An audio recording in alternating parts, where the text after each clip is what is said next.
Bismillahirrahmanirrahim. Assalamualaikum warahmatullahi wabarakatuh. Salam sehat kepada kita semua yang menonton video ini. Semoga Allah selalu merahmati barokah kita kepada kita semua.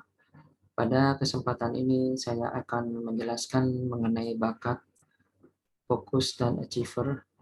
2 dari 34 bakat talent mapping. Baiklah, saya akan menjelaskan satu persatu. Mulai dari bakat fokus. Seseorang yang memiliki bakat fokus, ia tampil sebagai pribadi yang terarah pada target, bekerja satu persatu atau single tasking, dan ada urutan yang jelas, prioritas yang jelas. Dia berdedikasi dalam merealisasikan target. Pada pokoknya inti kekuatan dari bakat fokus adalah memelihara target. Ia membutuhkan target yang jelas dan yang membutuhkan keleluasaan bekerja pada target. Yang perlu diantisipasi adalah pandangannya jangka panjang kadangkala menyulitkan yang bersangkutan melihat dan menerima perubahan. Nah, untuk pengembangan diri, ia perlu melatih kemampuan mengelola berbagai prioritas. Dia perlu mengurus hal-hal jangka pendek berkaitan dengan pelaksanaan dengan target jangka panjang. Potensi kekuatan yang mungkin ada pada diri seorang yang memiliki bakat fokus dominan antara lain maintaining, operating, installing, producing. Dan tipologi kekuatannya adalah operator dan producer. Yang maintaining, operating didukung oleh bakat konsistensi dan deliberatif. Sedangkan installing, producing didukung oleh bakat edition dan responsibility, dapat memproduksi barang dalam jumlah yang besar dan dengan tekun hingga bisa memenuhi jumlah yang dibutuhkan. Peran atau profesi yang membutuhkan bakat fokus yang dominan antara lain sebagai team leader, project officer. Dan bagi mereka yang bakat fokusnya terbatas, dia akan tampil sebagai pribadi yang mudah lelah terkait dengan target jangka panjang. Dia akan merasa nyaman apabila berurusan dengan target jangka panjang. Dia mudah teralihkan jika ada hal lain yang lebih menarik. Untuk mensiasatinya, pertama, menerima apa adanya keterbatasan sebagai bagian dari dirinya, sebagai bagian dari sifat dirinya, kemudian bermitra dengan orang yang memiliki bakat fokus dominan, terutama apabila bekerja sama dengan tim yang membutuhkan bakat fokus dominan. Sedangkan untuk bakat achiever, seseorang yang memiliki bakat achiever yang dominan, dia akan tampil sebagai pribadi yang bekerja keras dengan stamina yang melimpah, dia energik, dia tertarik dengan target yang jangka pendek, target-target yang banyak, dia mampu menyelesaikan banyak hal dalam waktu tertentu. Selalu ingin ada pencapaian baru setiap hari.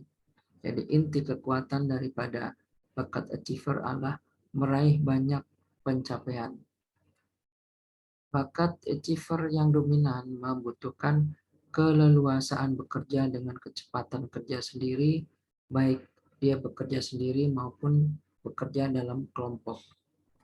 Yang perlu diantisipasi adalah mereka yang memiliki bakat achiever yang dominan adalah dia cenderung lebih mementingkan kerja dan mengabaikan orang lain.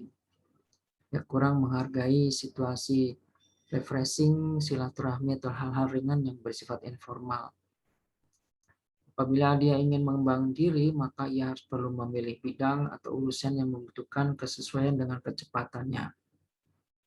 Apabila dia perlu memilih anggota tim, maka anggota tim itu perlu menyesuaikan diri dengan kecepatan dari orang yang memiliki bakat achiever dominan.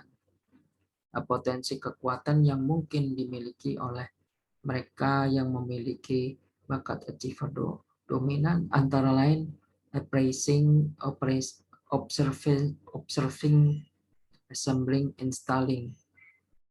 Yang tipologi kekuatannya sebagai explorer untuk appraising dan observing, dan assembling dan installing sebagai producer. Dan jika didukung dengan analytical input dan fokus, aktivitas appraising observing mampu menjalankan penelitian dengan beban kerja yang besar. Sedangkan untuk tipologi kekuatan dengan aktivitas assembling dan installing yang didukung oleh bakat ideation dan konsistensi mampu menjalankan proses produksi barang dalam jumlah yang besar. Profesi atau peran yang membutuhkan bakat achiever dominan antara lain sebagai sales, sebagai teknisi proyek, atau sebagai relawan. Bagi mereka yang memiliki bakat achiever yang terbatas, ia akan tampil tidak nyaman atau cepat lelah apabila harus menanggung banyak aktivitas sekaligus. Dan mensiasatinya adalah pertama menerima apa adanya keterbatasan tersebut, kemudian bisa bermitra dengan orang-orang yang memiliki bakat achiever dominan apabila masuk di dalam tim bekerja sama dan membutuhkan bakat achiever yang dominan.